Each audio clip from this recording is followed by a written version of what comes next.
they vacated the building except for him due to neglect.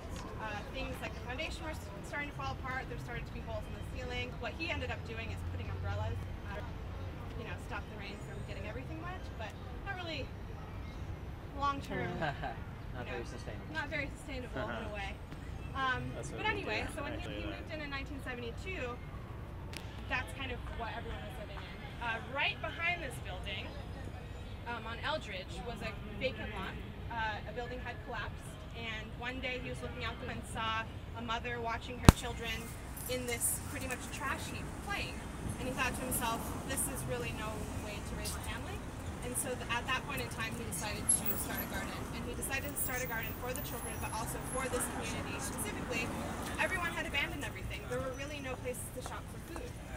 So he figured a garden would be a safe and fun place for the children to be. It would be a safe and fun place for the community to kind of rebuild itself from this urban decay, as well as grow their own food. And that's exactly what he did.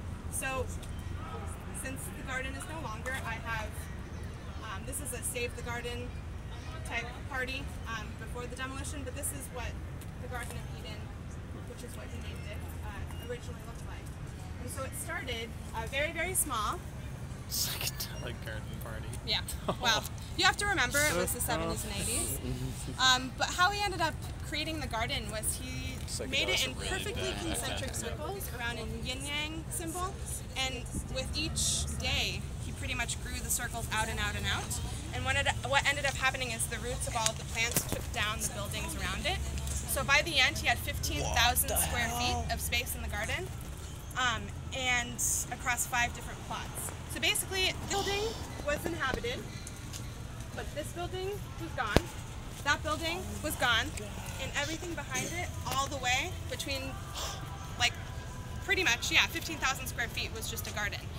In this garden, they had corn, they had cherry tomatoes, they had lilacs, they had fruit trees.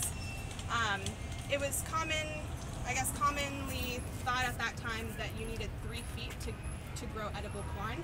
He had 4 inches of soil and was able to grow edible corn in his garden for the community. It's all super for surface. Unfortunately, as people started creating these gardens, he was one of the founders of pretty much of the garden movement.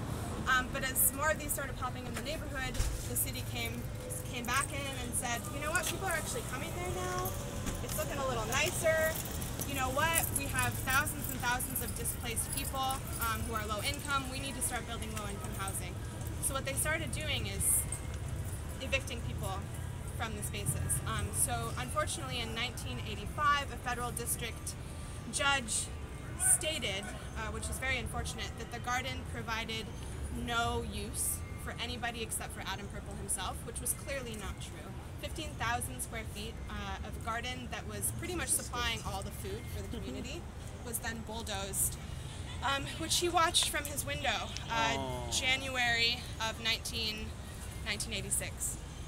And all that he was able to, I guess, save for himself were 2 black raspberry plants and 1 very small pear tree, which he then housed in this, well, not this building, but the building that was here before, until, let's see, 1999 when he vacated the building because it just got too unlivable. The city refused to provide him with any services, so he ended up leaving. And in 2000, they demolished the building that was here and created low-income housing. He is, right now, there's actually just 2 days ago, the Daily News did a piece on him. He's 82. He's living in the Time's Up Brooklyn space. It's 6th Street, South 6th Street. Actually South 5th Street, the garden's on South 6th. And he's living in that space, and what he's kind of doing now is teaching younger activists and gardeners like myself how to garden, how to start a garden. We're starting a garden on South 5th Street, and he has been instrumental in showing us how to do that, considering he had this giant, beautiful garden. He's relatively famous, and he's kind of this odd recluse.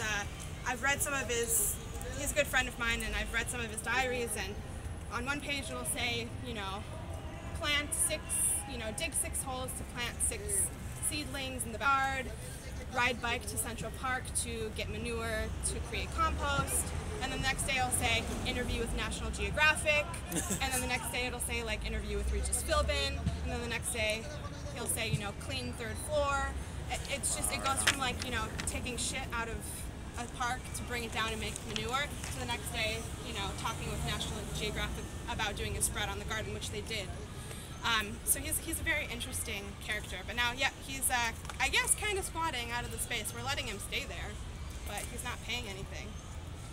Yeah, so between 2000 and this year, you know, he's kind of moved around, but mostly Brooklyn. He's really interested in helping people, specifically in Williamsburg, reclaim spaces. He wants to keep it. He sees the gentrification that's happening in Williamsburg, and he sees exactly what happened here happening there. And I think he wants something that he can to kind of quell that.